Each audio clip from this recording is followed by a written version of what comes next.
Welcome everybody to another episode of the Dragonus Podcastus. I almost screwed up the title there. I am your host, Dead Ponic. I completely forgot my name again because I'm really nervous about this, but I am joined once again by Queen Byron. However, we are joined by Stacey and Amber from Adventure Unbounded. And if you would like to support us uh, on this channel, you can do so at Dragonus Podcastus patreon.com/Dragonus Podcastus. I'm having one of those days. But so today we are actually with the lovely Amber and Stacey, who have joined us and have agreed to do an interview. First of all, ladies, thank you so much for taking time out of your busy schedules to do this. We appreciate this. And I will now turn this over to Byron. Yes. So, for those who don't know, I have been working on a project for coming up on a year called Adventure Unbounded, which is an amazing living world D&D experience.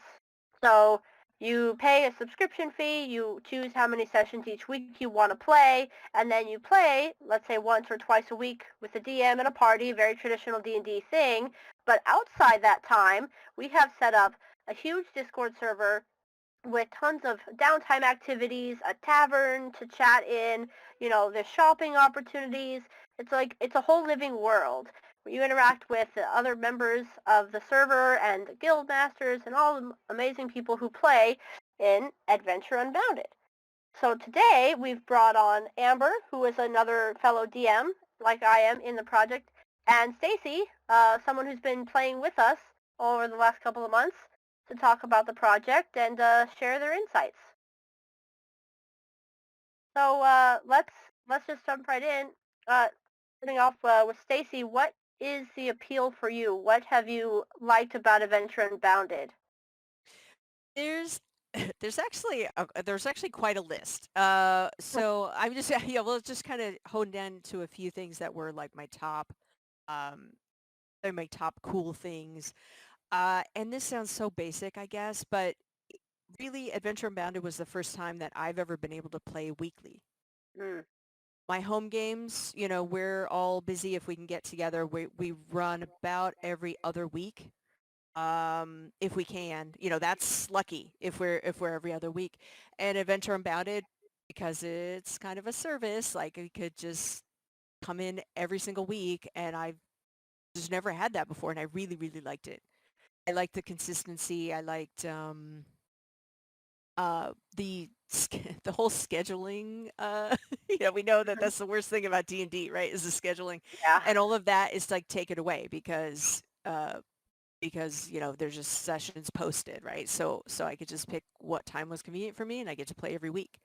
Um, so I found myself very much more connected to my character and very much more connected to the story because of that consistency. So I really enjoyed that.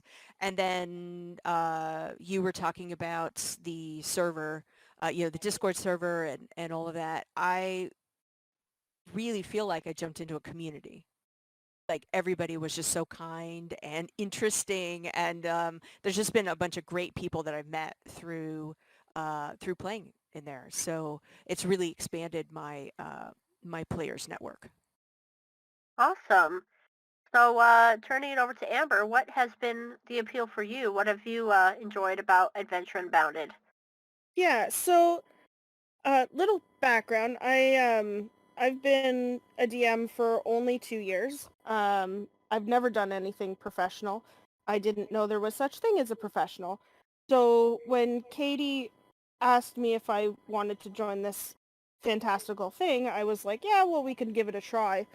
And I was very pleasantly surprised. The welcome that I received from all of the other DMs and the fact that one, I could contribute to something that is beyond the scope of what I ever could have imagined on my own, as well as if I get stuck on something, I have people that I can shoot my ideas to that can help me take my idea for something kind of basic and make it absolutely spectacular, which for me, I've only ever been able to do that with my dad, which he's amazing, but he's my dad, and it's kind of hard to get more ideas when you kind of thought the same way for your entire life. So that's been pretty cool for me. And then the other thing that I really liked about it is I'm not tied to, I need this group. I can have people that, you know, they've been able to play with me, and then something comes up in their lives and they go to another game, but then other people come into my game. And it really made the ability to share story kind of go crazy. All of our stories, while they were, you know, our own stories, we kind of had this thread that linked everything together, and it was so fascinating watching the players start to pick up on that. Mm-hmm. Absolutely amazing. That was by far the most amazing thing I've ever seen. Yeah. We had the ability to tie our campaigns together and share our ideas, I think, has also been one of my favorite things, for sure. It's very fascinating as well, since I'm kind of the odd man out here because I haven't been playing 5e for very long, but it's great that you guys have this community, kind of this conglomerate, if you will, that is basically just a giant hub for people who can want to play D&D. It's very fascinating. All right, so next question. This is directed for Stacey. What was one of your favorite moments in Adventure Unbounded of the campaigns you've played so far, or just one of your favorite moments in general? Sure. It's exactly the moment that Amber was just talking about. It's the moment that I realized that all the groups were like confronting like a continent-wide threat. Like that moment for me was I was just really exciting. So, you know, I played a few sessions, and then some of the players were chatting in Discord, you know, and sometimes people say, "Hey, this moment happened in our game," or a couple of people were keeping journals or whatever, and you know, you're just sort of hearing people's stories, and then I was like, "Hey, you know, there's like a lot of us are in all these different places playing all these different games, and there's like a theme going on. Like there's a we're all kind of confronting the same struggle or similar struggles." Um, and uh and we started talking about it more, and every single session we were like, "Hey, what, you know, I learned about this," and somebody else was like, "Yeah, and I learned about this," and it all started to, like, this big puzzle started to piece together. Um, and that is something I also have never experienced anything like that before. The sense of community that fostered, you know, and expanding. And to be honest, it's like when you sit in your home game, right? You have a group of 4 or 5, 7, whatever. You have people, and you are the quote unquote alive. You're the live people, and then the DM, of course, runs the entire rest of the world, right? So it becomes your central. You know, your character is like central in the story. You're the only kind of real character. But here, we have this whole community of real characters that are running around doing all kinds of different things, that different players, and they're playing different adventures, and you can we all had some common ground, you know, of like uh, things that we were dealing with, and it was super exciting. It was definitely my favorite moment. Awesome. Very, very cool. That's very profound. And in fact, I might be shedding a tear here. So So I can tell this game is really important to a lot of people. we get emotional about it. We do. it's this pretty much is the best, one of the greatest games to ever be created, and we have a lot of people to thank for that.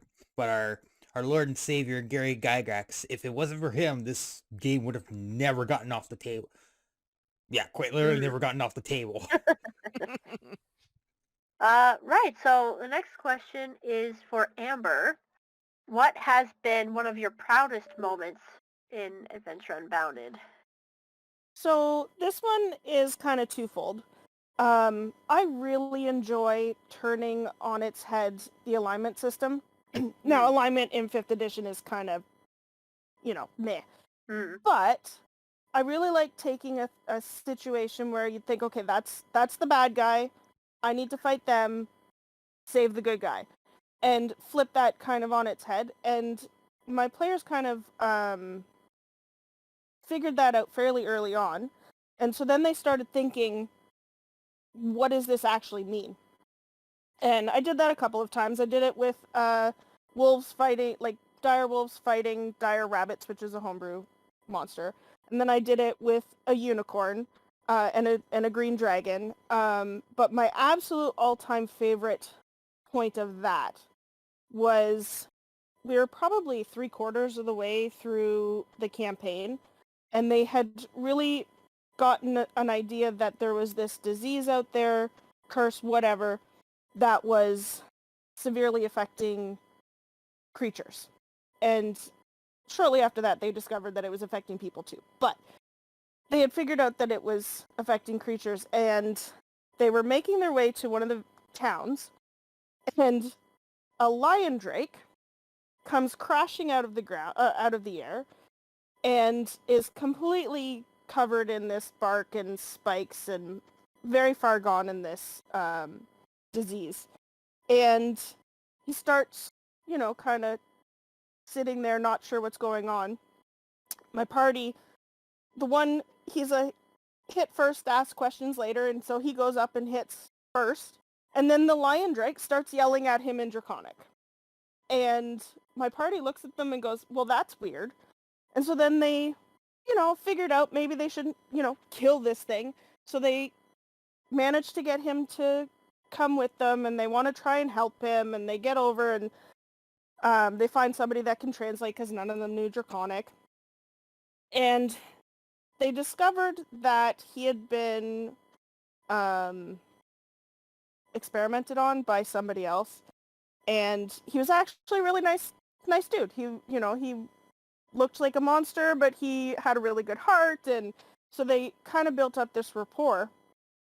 And I will never forget the moment when they discovered they tried to do greater restoration or lesser restoration, something to get rid of disease or poison or whatever, and it didn't work, and they discovered it was a curse that was unbreakable. And in that moment, they really wanted to try and help him, so they were going to keep going. And in that moment, that creature realized that he was going to turn into a monster. And every time I talk about this, it makes me want to cry. And he didn't want to do that. He didn't like the fact that his whole life everybody thought he was a monster, and he didn't want to actually become a monster. And he had built this relationship with this party, and he thought of them as friends because they'd really gone out of their way. And he asked them to kill him. And Wow. I did not know that was coming. They did not know that was coming. Like, it was completely out of the blue, but based on what had happened, what the party had decided, that's what happened. And the entire group obviously tried to fight it. But then when they realized why, and he explained to them why, and he broke down, and they started, that long pause breakdown, and they did finally agree. And they went, and they were going to, follow his wishes. And the one guy that was the fight first, ask questions later, he didn't talk much, and he wanted to be the one that would do this. And so he actually bent down and whispered in this creature's ear, now away from everybody, so he couldn't actually understand him. And he said, my friend, you were never a monster. And then he ended his life. And it was just this epic moment that, it's sad, but I'm very proud of the fact that as a group we were able to accomplish something so amazing and skirt the line of it going really bad. Mm-hmm. Yeah, that's my proudest moment. And now I'm going to cry. Yep, I'm gonna cry too. Hang on. That is an amazing story. Honest Hey, to goodness, every time I tell the story or I reread my notes on it, I cry. And for months after, like, not months, but like a long time afterwards, I would just think about it and I'd start bawling like a little baby. Mm. it's okay that to story, cry. yeah, it is okay. That story was available to other players through journals and other things, so I was aware of that. That was in a whole nother play group. But it was interesting, just to piggyback on that a little bit, if I may. I believe that my character was the only player character to get the disease. Yes. And so that was really relatable because that was my character's really scared that I would put them in danger, or that the big bad that was sort of working could see things through me, like was connected to me, so that would be connected to my party, could put them in harm's way. I was really afraid that, I kind of had a little pact with some other members that I played with, and I was like, if I break bad, put me down, like, like I don't, putting my friends in danger kind of thing um was a big worry for me too. So yeah, I thought that was a really cool moment too. And now I'm crying. Thank you. I'm sorry. Sorry. Sometimes these stories, they're really profound and they have like a really profound effect on me. So it's good that I'm crying because it's actually these stories are what keep this game pretty much alive, and they're also like really inspirational. Mhm. Anyway, And honestly, it's so amazing to watch a group take a situation and sink their teeth into it and run with it. Like, that's never happened to me before. That was the first time that ever happened to me. I think we should move on before we start actually officially crying on during recording. Byron, you want to keep this going? Sure. Maybe we should move on to a question with some levity. Starting with Amber. What has been one of your funniest moments in Adventure Unbounded? So I have two. I have one little itty bitty one, and I'm sorry to bring it back to the last conversation, but in between all of that situation, they had gotten a seed from a dryad, and they needed to plant the seed, and so they plant the seed, and it pops out and becomes this little baby dryad. And so they're having this, like, nice relax in between, and they looked down, and the baby dryad had stolen one of the character's good berries because it was really cool looking. And that was just a nice little point of levity. But my other absolutely favorite funny moment, and this actually has to do with Stacey's character. I had run a high level game of 18, like level 18, and they were fighting the big bad, and they had asked for some help from the low level guys, and I invited the low level guys to the high game, and so that was kind of cool. But they had met my avatar, Snips, and Stacey's character was like, I would die for Snips. So that's great. Game is going, they're making good moments, my party's making good moments, and then the monster demon lady decides to cast Meteor Swarm, and Stacey's character decides to body slam Snips to the ground, throw herself on top of him, to protect him from a meteor swarm as a level 6 character on top of a level 20 paladin. Funniest thing I've ever experienced. Which I didn't know, in my own defense. I did not know how squishy Snips was. And I stand by that decision, and I would do it again. We'll do it every single time. Stacey, do you have a different answer to this question, or would you piggyback on that moment? That was pretty good. That was Yeah. pretty good. I think honestly, in general, all that I would add was, I really do think that there's probably a highlight moment in just about every single session that I played, and I don't know, that may sound contrived or whatever, but it was really true. And I think that if I could add anything, I just everyone, every group that I had, everyone that I played with in Adventure Unbounded has what I consider to be is like a perfect mix for me. And I'm not here to tell anybody how to have fun. I'm not here to tell anybody what anybody else's game should be or whatever. But for me, there's a mix in a player about taking the game seriously, but not taking yourself or your character too seriously, Hmm. if that makes sense. So there's fun, we can have jokes or whatever, but when it shows that like we're going to follow the adventure, we're going to do the thing, we're going to play seriously, but not be so invested that we also aren't having fun, or able to tell a joke, or especially in character. Those are the best. And everybody that I played with in Adventure Unbounded was right there, and that made it even more enjoyable to me. That everybody took their characters and their play, like, took it seriously. Like we were there to play, Uh-huh. and that was really nice. Awesome.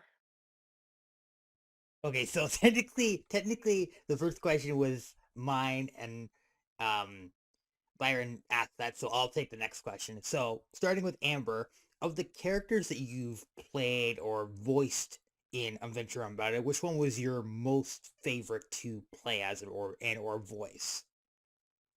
Yeah, so I already mentioned him. My favorite character, and this is of all time, not just in Adventure Unbounded. He started in my home game. Was Snips. He's a little blue cobalt, who absolutely is the sweetest, complete lawful good character you will ever meet. He has innate wisdom. Even at level 20, he has innate wisdom, and he is super, super sweet. But he would give you the shirt off of his back if he could, but he's just like this cute little, hi, how are you doing? Can I help you, please? Well, maybe? Hmm. And, like, everybody loves him. It's fantastic. In my home game and in Adventure Unbounded, which was really nice. Even when somebody else played him for me. Nice. Yep. And then We'll Stace. kill and die for Snips. Yeah. Totally. See, that's exactly what I'm saying. If Yeah. a meteor storm's coming, you are going to protect Snips. I'm sorry, you're just going to. Well, and you met Snips when somebody else played him first, and then I played him. So you'd met him with two different people, and I think he ended up being about the same, which is nice. Yeah. So Stacy, do you have a favorite character that you've loved playing or voicing? Well, yeah. Well, I only played one character in Unbounded, but but again, that I just go back to that weekly consistency I mean, I try to find things about all my characters that I like, or I like showing up for, but that weekly consistency really helped me get a better sense of her than I've had with other characters, if that makes sense. It's like, was really easy to put, her name is Embers, my fire genasi, wildfire druid, a little bit of a wild child, but she, it was really easy to put the Embers suit on every week, because you're doing it weekly.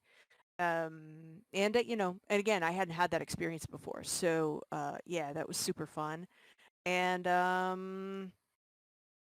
yeah, I mean, sure, I've had other characters that struggled, but uh, having, being the only player that contracted this bark disease, this sort of disease that was going around, and having other players, in other places, like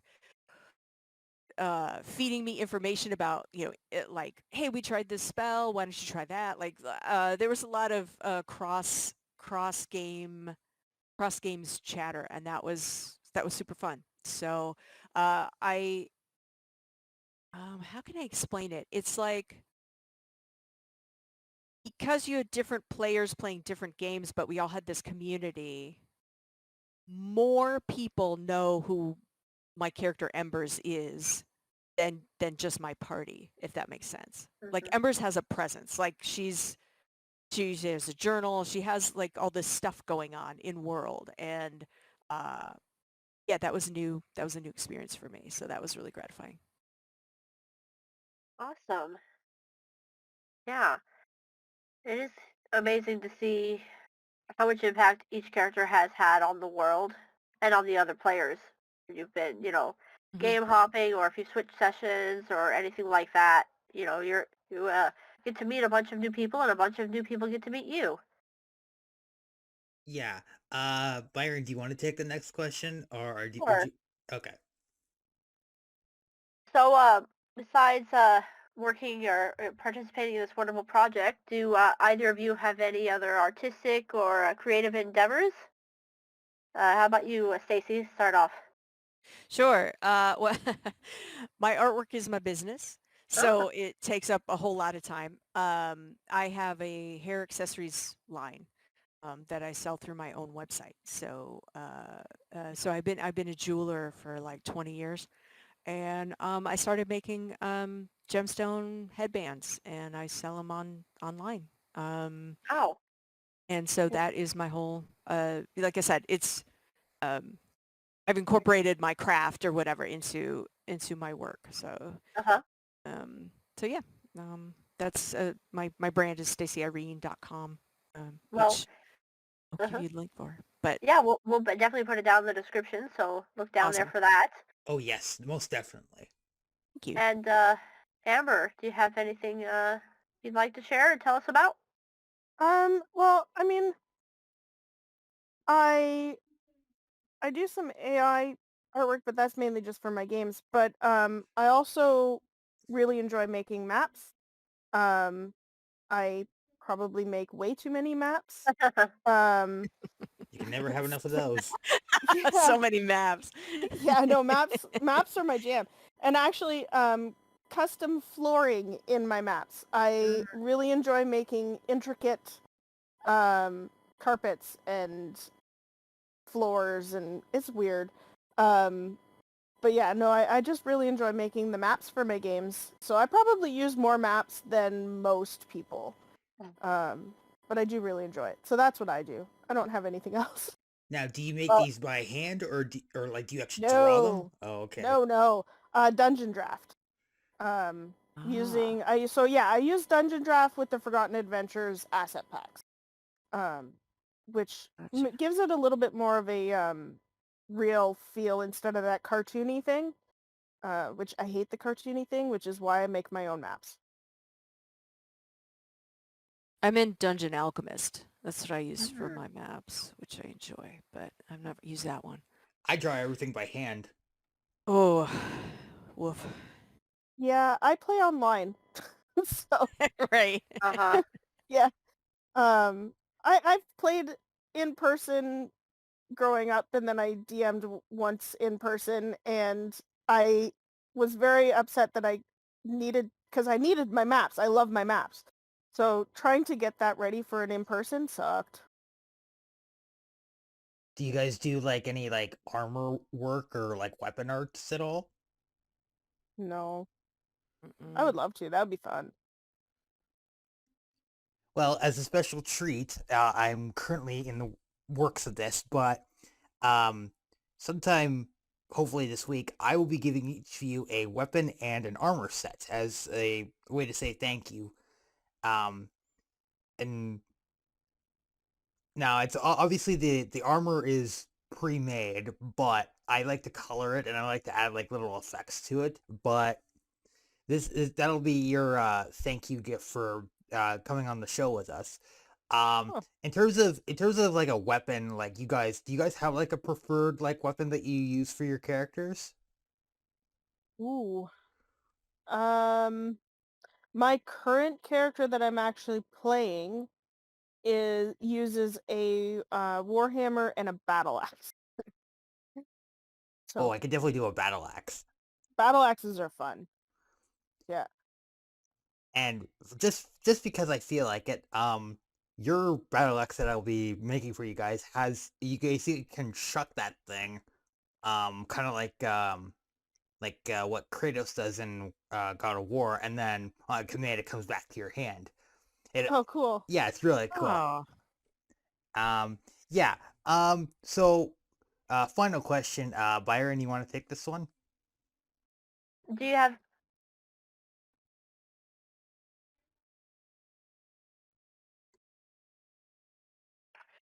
Yes. Do either of you have any other projects you'd like to share with our audience today? I do. I'm so excited. Thank you Yeah, go asking. for it. I'm so excited because we are actually launching this week. So this was so perfect, and it's like fresh. We're taking the crinkle wrap off of it, and it's just I'm so excited. So I partnered with like a small writing team to launch a Patreon for GMs and other creatives too. So what we're doing is we're taking the idea of the random roll table and we're expanding it. So we wanted to go system free. So this is totally system agnostic tables that are like interconnected. And the tables center around a different theme each month. So so we start with a theme, and then so for this month we're releasing Gardens of the Fae, and then there's a bunch of tables that go with that, like a story hook table, location, a central NPC table, minor NPC table, whatever. There's a bunch of tables, and they all so all the entries will work around the theme, and then all the tables work together. So you could create a one-shot side quest, even an entire campaign if you wanted to, or even like writing prompts if you're doing world building for other, fictional work or whatever. So it's kind of a huge big project, but we're going to run a different theme every month, and we're launching that Patreon like as we speak. Like Wow. it's literally we're working on it like right now. So we're at Patreon / Roll the Bones is what it's called. That is So super cool. I like that name thank right you. away. Oh, that is a really fun name. Yeah, Mhm. we're Mhm. like we're in the modern era, so there's no name that hasn't been taken. You know what I mean? Like Yeah. we spent so much time on it. We had, and there's a lot of like really cool names, but it's like, oh, that's a board game. That's a this. That's a Mhm. that. And so we hit on this one, and we all really liked it. So thank you for your feedback too. Yeah. But yeah. I wish I had those roll tables like 2 months ago because I was doing Yeah. Fae. Yeah. You guys need to do an Underdark. I'm doing 2 Underdark Yeah. things. All right, we are taking suggestions. So yeah, we are definitely taking requests. So we'll put that on the Awesome. list for sure. Yeah, for sure. Okay, that concludes the interview, but ladies, we appreciate you, and we thank you for your time, and thank you for taking time out of your busy schedule to be on the show again. And um Byron, would you like to tell them about the website and how to sign up and the time that it's going to be going on? Right. So we are putting the finalizing touches on our Adventure Unbounded website. Currently, we have kind of a simple mock-up on there, but we'll have a link down in the description. If you are interested, follow the link and sign up over there to be notified when we launch. We are, like I said, finalizing our website, and we will be launching for new games and new adventures in Adventure Unbounded very soon. Okay. Amber, Stacey, is there anything else you want to say before we sign off? Just thank you for the opportunity to talk. I've never done a podcast, and this was actually quite a lot of fun. I was very nervous until I started talking, so I'm good now. That's like exactly the same. So thank you. Thanks for inviting me on, and this was super fun. Yeah, it is super. And as we say now, as we say adieu, and we also say leave. That's all, folks.